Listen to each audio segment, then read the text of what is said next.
Hello everyone, and thanks so much for taking the time to check out this video. For today's installment of my ongoing series on SKS pattern carbines, I'll be attempting to provide a resource for individuals who are in the process of acquiring SKS pattern carbines for their own collecting or shooting purposes. Today's video will serve as part one of the SKS Buyer's Guide, in which I will hope to lay out the major variants and subvariants of SKS pattern carbines, as well as briefly speak to the key points of identification as it pertains to each. In the interest of keeping this information somewhat concise and accessible, I will address variant-specific issues such as inspection considerations and relative quality in future videos. Additionally, please note that due to the enormous diversity of the SKS family tree, my goal here is not to provide an exhaustive list of every noteworthy SKS pattern carbine, but rather to provide a reference which will serve the needs of 98% of viewers. I'm intentionally lumping together variations which in other contexts I would separate. Finally, for the purpose of this video, I will largely be ignoring hyper-rare variants, North Korean, East German, Vietnamese, long-barreled M59s. This is primarily for the reasons I just mentioned, in addition to the fact that I don't personally possess or have extensive hands-on experience with some of the rarest examples of SKS pattern carbines, and therefore I'm less qualified to share my opinions on them. So if you're watching this video in the hopes of identifying an SKS pattern carbine, please realize there's a very slim chance it's going to be one of those super rare and valuable ones. That's the definition of rare. But the good news is there's a high probability it's going to fit into one of the categories which I've outlined for this video. All right, I think I've set more or less enough context to get this started, so without further ado, let's get to the first variants. First up, we're going to be looking at Soviet SKS 45s, obviously the original SKS pattern carbines. For the purpose of this video, I am acknowledging three distinct variants. The first variant is going to be early Tula, manufactured 1949 to 1951. This is actually the only variant on this list today which I don't have an example of in my collection currently. However, I have owned them in the past. I have pretty extensive hands-on with them. Early Tula rifles, I'm choosing to put in their own category because they lack a chrome-lined bore, and that is a pretty significant consideration for the American civilian firearms purchaser. It's pretty easy to identify these early Tula ones because they were pretty clearly marked. The main thing that you're going to be looking for is the markings on the receiver cover, which is going to be the Tula Star Arsenal mark, as well as a date code. Obviously, the dates we're looking for are 1949, 1950, and 1951. Those date codes are going to have a suffix, which is going to be the Cyrillic letter G, which looks very similar to our lowercase Latin R. Additionally, it should be noted that the 1951 rifles can have chrome or non-chrome lined bores. That transition did happen mid-year. So the only way to determine between those, if you've got a 1951 dated rifle, is to visually inspect the bore, specifically the muzzle area, and that's going to be the easiest way to identify whether or not that is a chrome lined bore. So the second category is going to be what I'm calling middle and late Tula, production years 1951 to 1958. This is going to be basically your bread and butter Soviet SKS 45 and the standard by which all other SKS pattern carbines are judged, not to mention the source of the technical data package on which most other SKS pattern carbines are produced. While there were meaningful changes in design and markings during this period, none are so significant as the presence of chrome lining. Carbines made between 1951 and 1955 are identified in just the same way as the early Tula rifles, which is to say we're going to direct our attention to the receiver cover, and we're going to see now very clearly that Tula Arsenal mark I described earlier, as well as the date code, which at this point should be pretty self-explanatory. Tula carbines manufactured from 1956 onward are just a little bit harder to identify. Commonly referred to as letter rifles in the collector community, they're going to have a Cyrillic suffix after the serial number, and those are going to be either a Dea, I apologize for my pronunciation, I'm working on it, which is a Cyrillic D, an E, which is a Cyrillic I, or a Kea, which is a Cyrillic K suffix. And those are going to represent the production years of 1956, 1957, and 1958 respectively. Additionally, instead of having those conspicuous markings on the top cover, you're actually going to have a subdued Tula Arsenal mark on the left exposed receiver wall just above the wood line to the right of the serial number, and that is going to be just a straight 5-point star with no embellishments. Finally, we have Izhevsk rifles, manufactured 1953 and 1954 only. These are going to be functionally identical to middle production Tula carbines, except significantly less common and therefore more appealing to collectors. The best way to identify the Izhevsk carbines is to observe the distinct triangular arsenal marks stamped on the receiver cover. Otherwise, they're pretty much indistinguishable from the Tula rifles of the same era. So the last really important thing we need to be aware of when talking about Soviet SKS 45 specifically is going to be the presence of arsenal refurbishments. Most Soviet SKSs on the US civilian market will have seen some level of refurbishment. Collectors, auctioneers, gun broker sellers will often use the terms light refurb and heavy refurb, which reflect the fact there are varying degrees to which an SKS could have been refurbished. The important thing to understand about this, however, is that there is a continuous spectrum ranging all the way from as issued or no refurbishments whatsoever, all the way to heavy refurb. If someone says light refurb, you really need to get clarity on that because that's not a specific Soviet protocol. There's really a wide range of possibilities, not just two, which you can observe.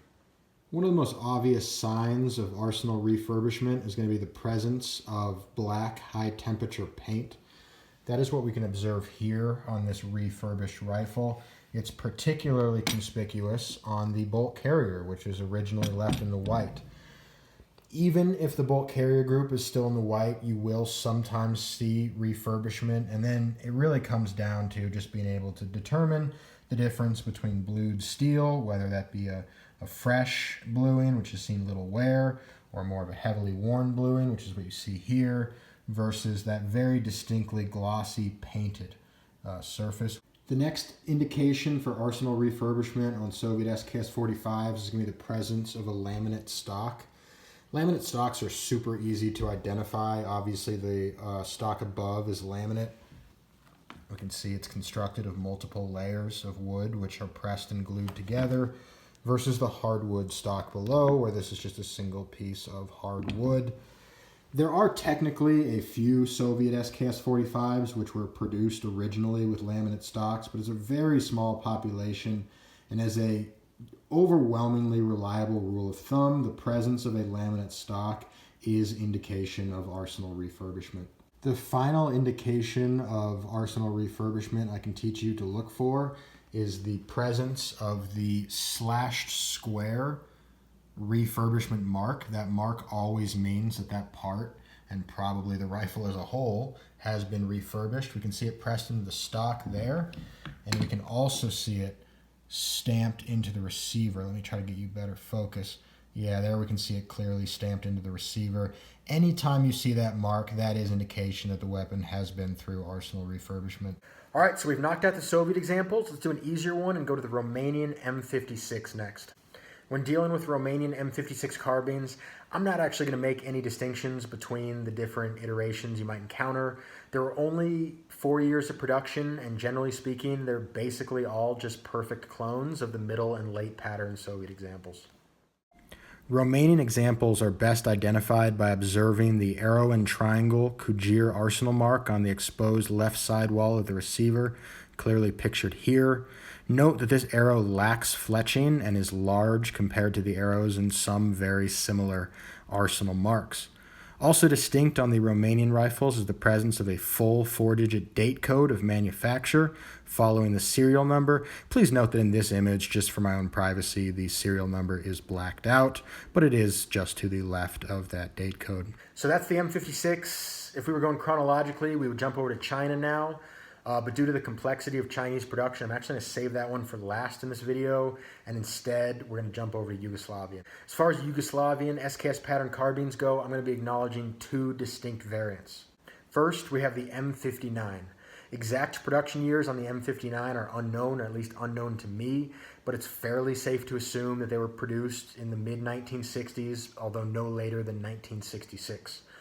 Like the Romanian M56, the Yugoslavian M59 is on the outside a perfect clone of the later pattern Soviet SKS-45s. The big difference with the M59s, the Yugoslavians actually opted against the chrome-lined barrel, which the Soviets had determined was necessary. It's commonly reported in collector forums and collector communities that this is due to the Yugoslavians lacking either the technical expertise or the raw materials to perform chrome lining of small arms. That's absolutely not true. The Yugoslavians absolutely did have the capability to do these things. They chose not to. So I will discuss that further when we're talking about considerations for civilian purchasers in a future video. So right now we're looking at a Yugo M59 above and a Soviet SKS-45 below. Obviously they're extremely similar aesthetically. The best way to identify these Yugos, they were made at Zastava Arms, and Zastava Arms did not put an arsenal mark on them. They do have very distinct features though. One of them is going to be the presence of these assembly numbers. These assembly numbers are going to be all over the place, usually a bunch of zeros, sometimes decimals, sometimes dashes. And that's a dead giveaway that you're dealing with a Yugoslavian rifle. Another important identifier is that all M59s will have a serial number beginning with the Latin prefix B or C. That's Bravo or Charlie. You can see I have a Charlie here. Again, I have obscured the rest of the serial number. And if anyone out there is thinking, why does any of this matter? It clearly says right in the import mark exactly what this is. Well, in this case, that's true, but it's important to remember that many rifles don't have import marks. In fact, most collectors greatly prefer that they don't. Additionally, more often than some people might suspect, import marks are wrong, especially when it comes to identifying subtle subvariations, like in the case of Yugos between the M59 and the M59/66. This one happens to be right, but that is not always the case.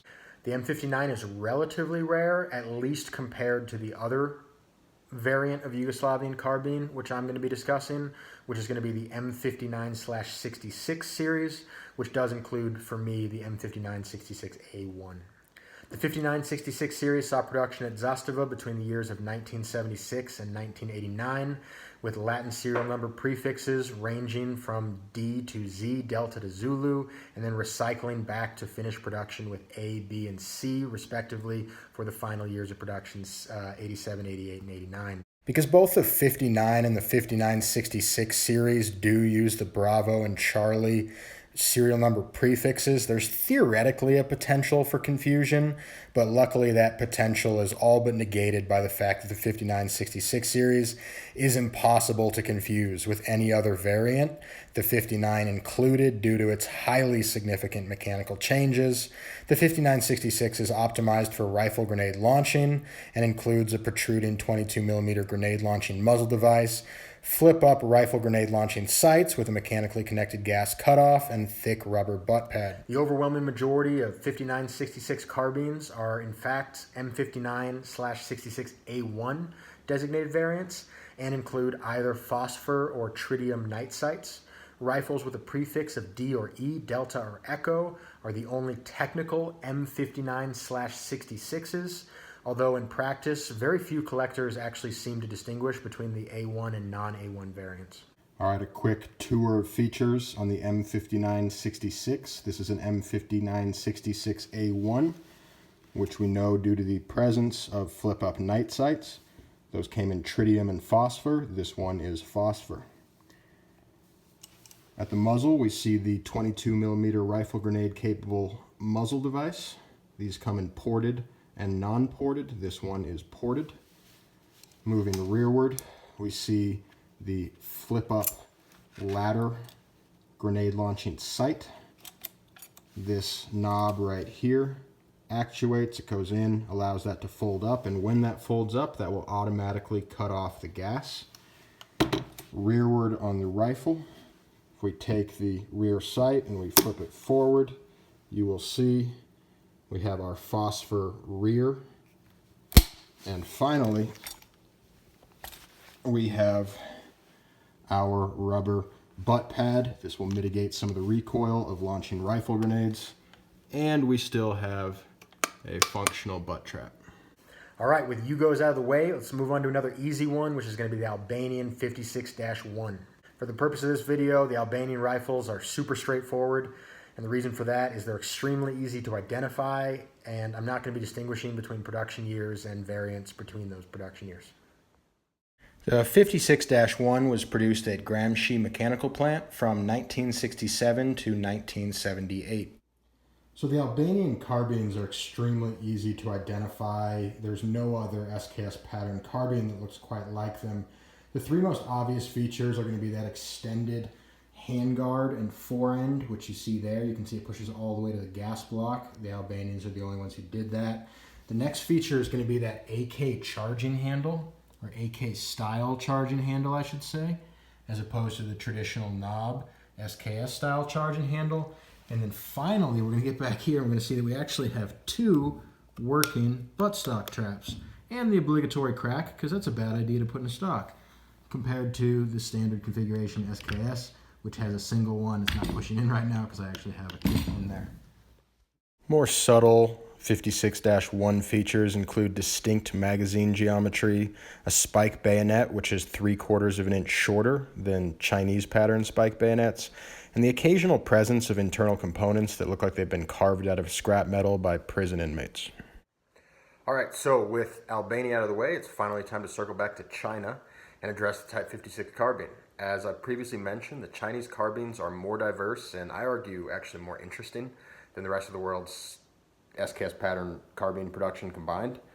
Perhaps, given that my name is Triangle 26, that opinion shouldn't come as an overwhelming surprise, but either way, I'll do my best to justify that perspective right now, as well as in future videos. I should also note that the Type 56 carbine is obviously one of my greatest areas of personal interest, and certainly areas of knowledge, so it's particularly challenging for me to try to simplify all of Chinese production in such a way that'll neatly fit into this video, but I'm going to do my best. So knowing that I plan to release future videos going into much greater detail on the Chinese Type 56 carbine and the sub-variations thereof, today I submit to you just 5 variations. First is going to be the early Triangle 26, manufactured at State Arsenal 26 in Jiangsu, China, between 1956 and 1964. The earliest Arsenal 26 rifles began as almost perfect clones of the late Soviet SKS 45s, and were actually built on tooling shipped from Tula in the USSR under the supervision of Soviet advisors.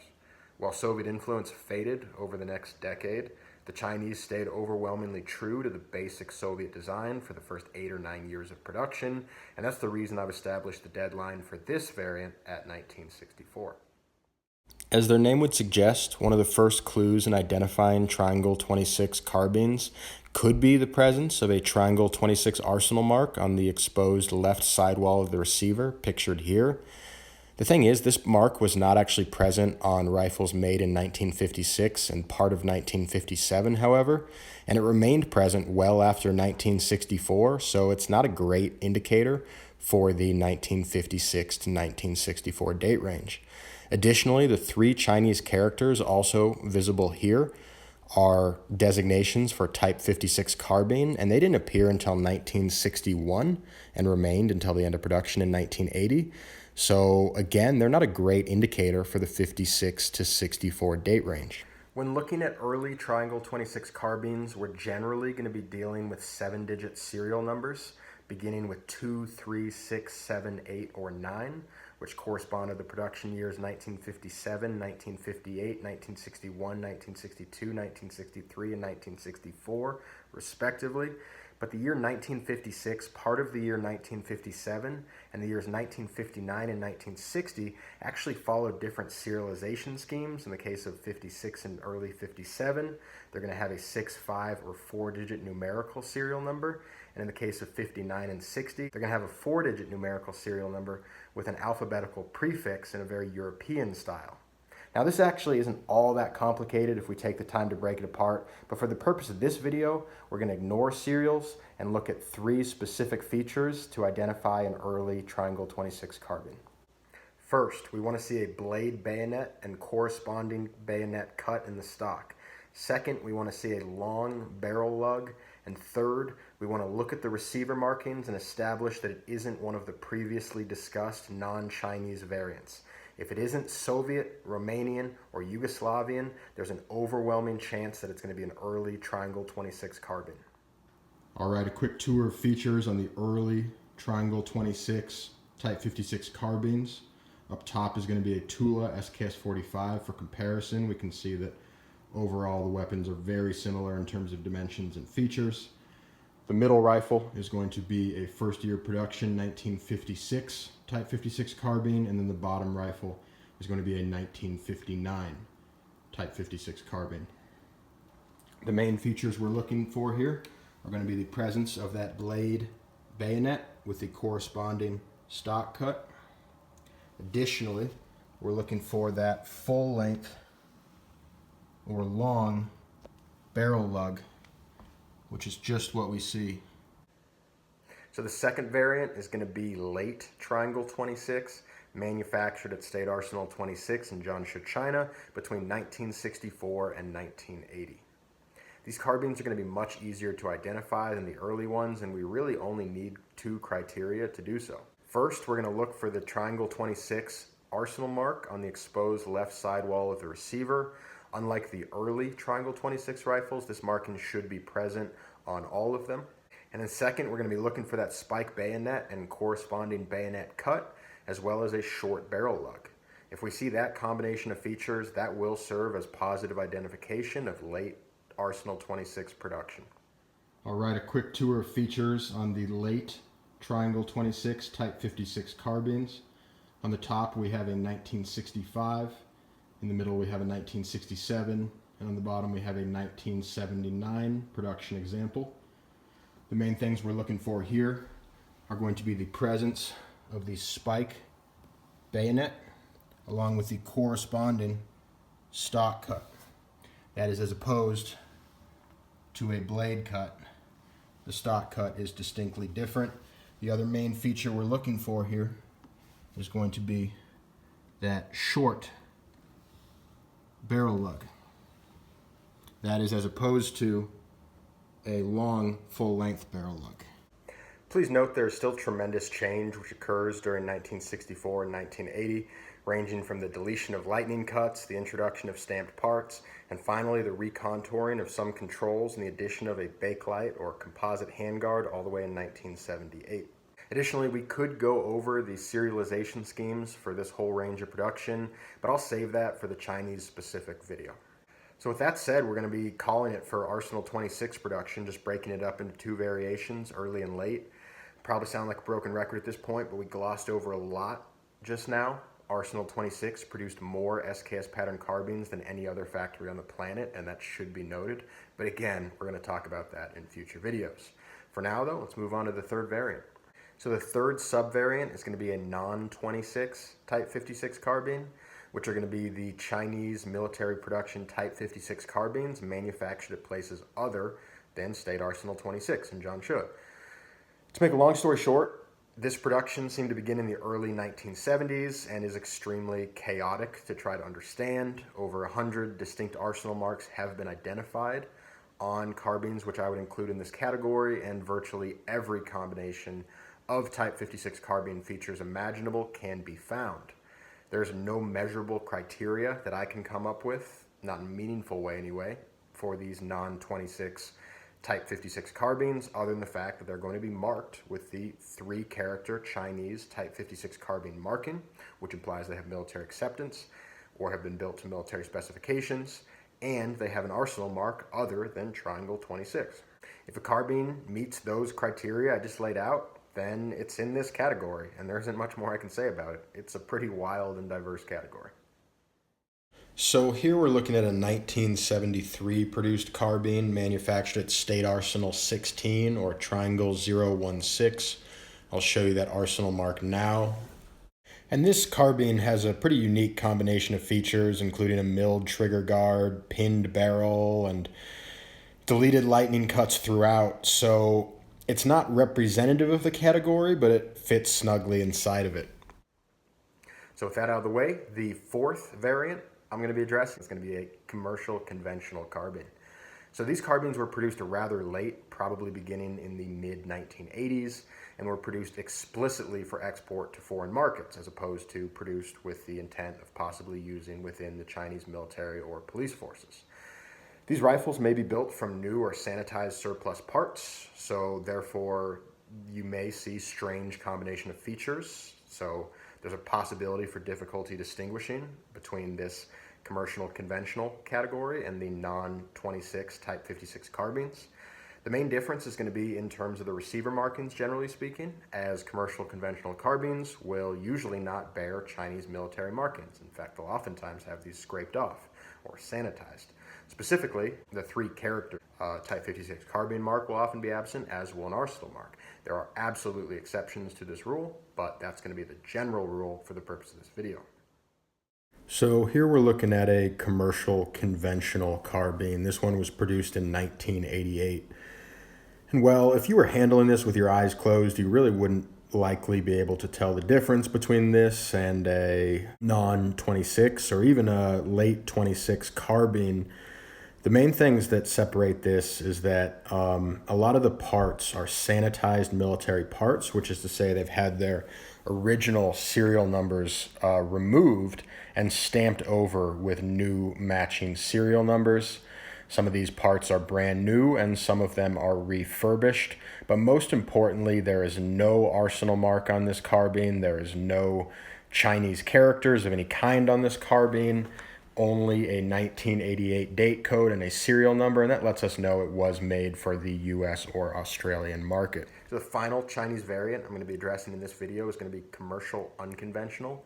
These are going to be the easiest Chinese variants to identify by far, as they're going to feature distinct changes to the fundamental dimensions of the SKS pattern carbine. Such changes could include increased or decreased magazine capacity, typically 5 or 20 round fixed magazines. They may also include factory detachable magazines, bayonet assembly deletions, factory optics mounting capabilities, sporting stocks, and barrel length changes, or any other combination of transformation to the dimensions of the platform. These novelty products were inspired by customizations already being performed by end users in the United States and Australia, who were the primary customers at that time, and were designed exclusively for those markets. Despite the sometimes military-sounding names like the paratrooper model, these carbines have no historic or current military use in China or anywhere else in the world. It should be noted that commercial unconventional carbines could be built new or could be built off of existing military or commercial conventional carbines. So here we're looking at just one example of a commercial unconventional carbine. This is a so-called paratrooper model, which I referred to earlier, so designated due to its 16-inch barrel, which is about 4.5 inches short of a standard SKS pattern carbine barrel. These were manufactured brand new, as well as utilizing normal Type 56 carbines. The exact one you see here is actually a 1958 production Triangle 26 carbine, which was clearly pulled from inventory, given a new fiberglass stock, and then converted into this paratrooper configuration for foreign markets. So with the Chinese variations out of the way, we're going to call it at this point. Obviously, there's some rare variants, which I alluded to and didn't go into, and there's some awesome, super fascinating sub-variations of the ones that we did go into that I'm not going into today, and some of those things are going to be content for future videos. Obviously, I'm going to be doing some serious deep dives on the Chinese carbines. I'm going to do some general SKS pattern carbine history, and then this buyer's guide is going to continue as a series as well. So I got a lot of different directions that I'm planning to move. So if you're interested in that, just stay tuned. Subscription or bell clicking or whatever is good for you, then great, do that. Otherwise, just really appreciate the fact that you're watching the video, and I hope to catch you in the next one.